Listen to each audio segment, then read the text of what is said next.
Hi, this is Paul. I was going to add a little bit to the DC Heroes role playing game here. Some of the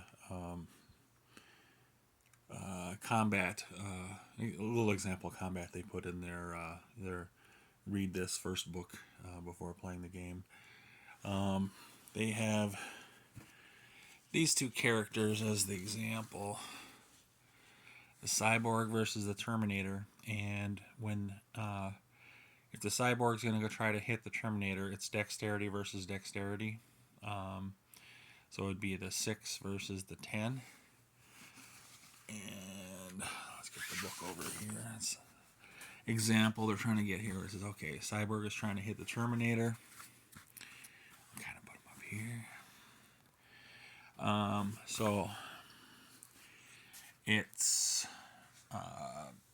gonna be, like I said, the 6 versus the 10 on the dexterity. And you look at the action table here that they have that in the back too, that big one here, but it's easier when they have it like this. They crunched it down a little bit, so the acting value roll would be the 6 from the Cyborg, the 5 to 6 on the left hand side, and the Terminator opposing value would be the 9 to 10 because he's a 10. It's 6 versus 10, so he needs a 15 to roll on two 10-sided die. And the thing with the 10-sided die is if you roll doubles, you can roll again. You can keep rolling as long as you roll doubles, and then you just keep adding it to your number. The only exception, if you roll snake eyes, if you roll 1 and a 1, no matter what you're doing, you fail your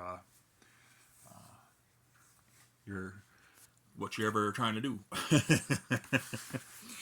So anyway, so we learned that we have to roll a 15, and there's an example of the doubles.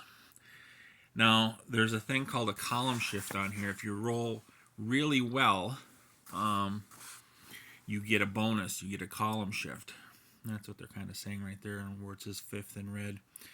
You must roll a number greater than your success number. So we'd have to roll something more than 15 right there.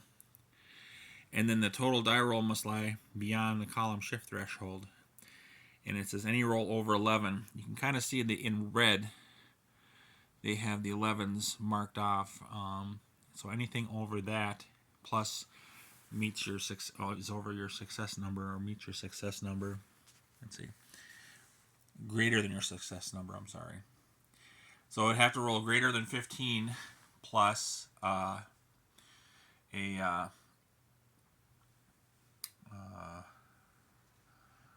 greater than 15 plus it has to be, well, it's going to be greater than 15 over 11. So never mind that. Okay. So in the example, they say, okay, let's determine that say that he rolled a 19 with doubles and everything added up there.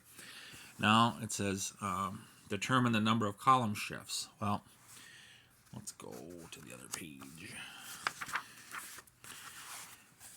So what they did here is that same row is there's the 15 that he needed to roll. He rolled a 19.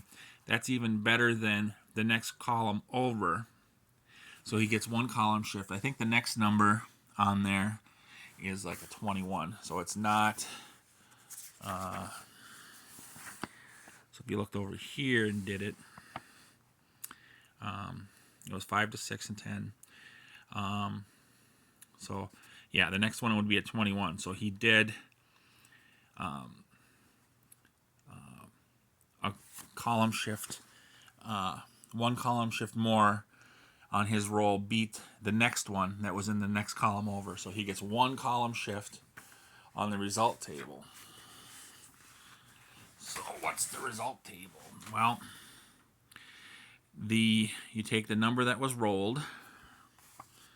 So, well, I think it's the resistance value. I'm sorry here. Okay, it says find the effect value. Blah, blah, blah, blah, blah, blah, blah, blah. Okay. Here's go to the example. Cyborg uses dexterity hit. He's attacking physically, and the effect for physical strength. Cyborg has strength 7, so his effect is 7. Move your finger down, so the effect roll is 7. And if Cyborg did something else, blah blah blah blah blah blah blah. Okay, then it says, since Cyborg is using physical attack, the Terminator resists with his physical resistance, which is his body. His body's an 8. So then you have to match it where the 7 and 8 of the dexterity goes against the body, which was 7 and 8. So there's a 2 would be the damage. But he had a column shift. 1 column shift over. Cyborg had 1 column shift. This shifts the Terminator's resistance column 1 to the left from 7 to 8 to 5 to 6. So instead of that 2, right there on the end, now he's done 3 damage. And let's see. So that's what it says. He did 3 damage there for that. So it's nice having a little column shift, having doubles and stuff like that. There is a way I read later where you can add hero points that each hero has, like a last-ditch effort, trying to save themselves. You can't add any more hero points versus whatever the value of that you're using. Like we're using here for like dexterity for 6 for Cyborg. We couldn't spend more than 6, but we could add that 6 to the roll to see if we get a better result. But anyway, I just wanted to get that in. That's pretty. I don't think I did this real well, but I'm gonna look at it again. Maybe I'll probably send it. We'll see.